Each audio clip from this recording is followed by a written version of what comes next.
Hello everyone. In this video, we're going to be taking a look at an example where we want to find the area of a region that's enclosed by the graph of a function and the x-axis. Now there's one really important difference in this type of example that I want to point out. So let's take a look here.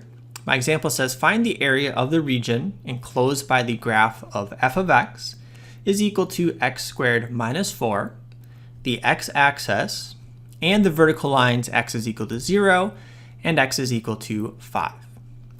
The very first thing I want to do is just sketch out our situation to see what we have to work with.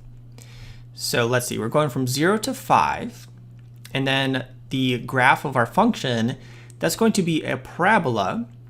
The vertex is going to be moved down 4 spots, so that's going to be at 0, -4. And then the other piece that's going to enclose our region is going to be the x-axis.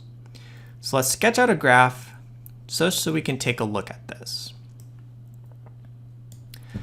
So one of our vertical lines is at 0, the other one is at 5.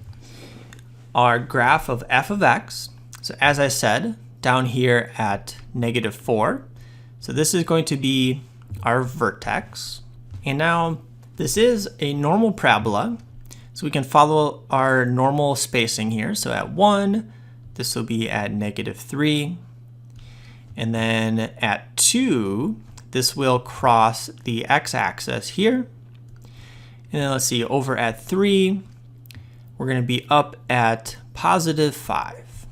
So something like this. And then we need to go out to 5. So 4 and 5. So let's see, if we plug in 5, that's going to be 25 minus 4. So the last one is going to be way up at +21. So I think I need to adjust my graph and adjust my scaling just a little bit, just so we can get everything on here. So we said at 3, this is going to be here at 5. And then at 5, this is all the way up at 21. So somewhere like this. And then trying to connect those together with a nice smooth parabola. Something like that. Now, as I said, this is just a sketch to give us an idea of what we're working on. So clearly my graph isn't the best, but that's totally fine. So then our vertical lines, we have x is equal to 5 here.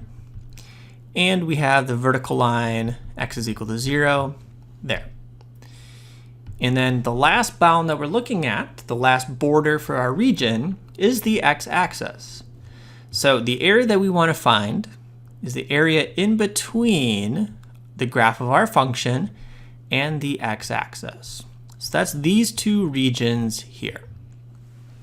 Now, the one really important thing about this type of problem is it specifically says we want to find the area of the region enclosed by this graph and the x-axis. Now this is not the same as just finding the definite integral from 0 to 5.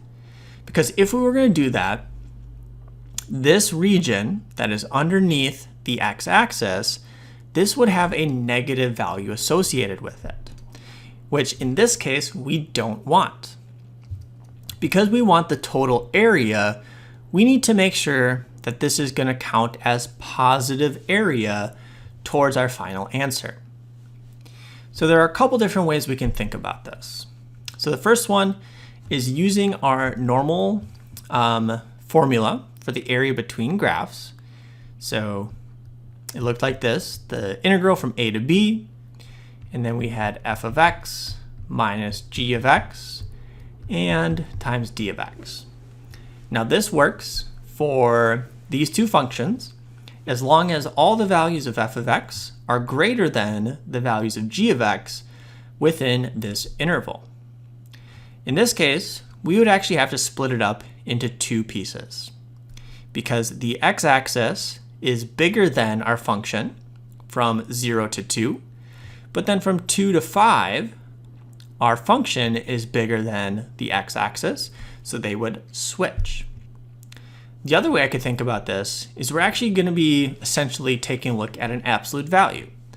if I took the absolute value of this function, this negative piece would actually switch above the x-axis, and then it would end up being positive area here. But the integral of absolute value is something that we don't know how to necessarily do yet. So let's split this up into two different parts. So our first part, we are going to have an integral, and we're going from 0 to 2. On this interval from 0 to 2, the bigger of the two functions is the x-axis. Now, the equation for that is the line y is equal to 0. So we have 0 minus our function, so 0 minus our graph of f of x, so 0 minus x squared minus 4, and then we have our dx. So that takes care of this region here, and because we set it up where 0 is bigger than our second piece for our function, this will end up being positive area, which is what we want. And then we're going to add a second integral. This one's going to go from 2 to 5.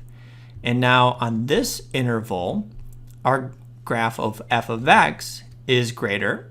So we'll do f of x, so x squared minus 4. And now the smaller of the two functions is the x-axis, or y is equal to 0. And we have our dx.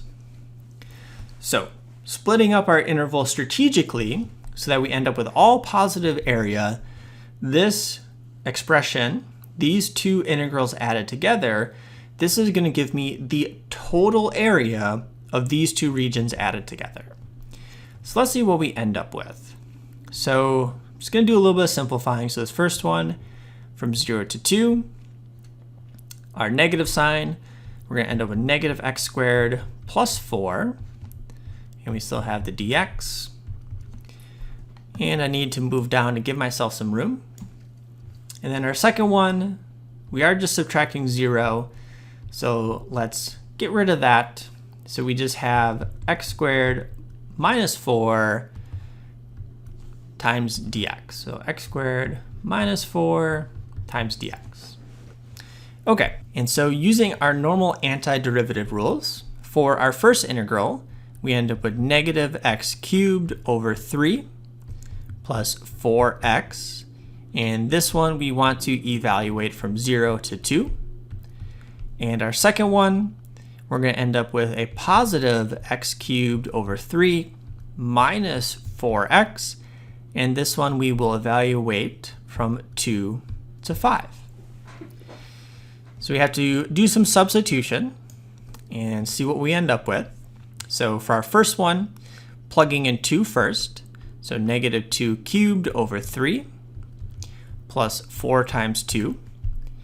And we would subtract plugging in 0, but if I do that, it's just 0 plus 0. So this is it for our first one.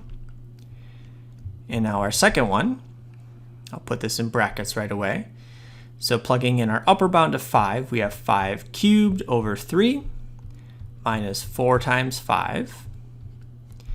And then from this, we'll subtract plugging in our lower bound, 2 cubed over 3 minus 4 times 2.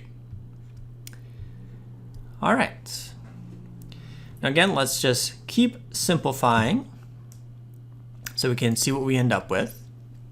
2 cubed is 8, so negative 8 over 3 plus 8 for our first one. And then here our second one, 5 cubed is 125 over 3 minus 20. And then from that, we want to subtract 8/3 minus 8. And altogether, if we add and subtract everything, we end up with a grand total of 97 over 3. Or if I rewrite this as a mixed number, that's going to be 32 1/3. So our final answer here, 97 over 3, or 32 1/3. That is the area between our graph, the x-axis, and these two vertical lines at x is equal to 0 and x is equal to 5. But more importantly, because of the way we set it up, that is the total area. So it's the positive area between our graph and the x-axis here, added to the positive area between our graph and the x-axis from 2 to 5. So overall, whenever you see a question like this, where it's specifically asking for the area of the region bounded by the graph of a function and the x-axis, we know that we need to split it up as we did in this example. And again, this is different than just finding the definite integral from 0 to 5, because otherwise this would be negative area, and that's not necessarily what we wanted in this example. So positive area from 0 to 2, added to the positive area from 2 to 5, that gives us our final answer of 32 1/3 square units.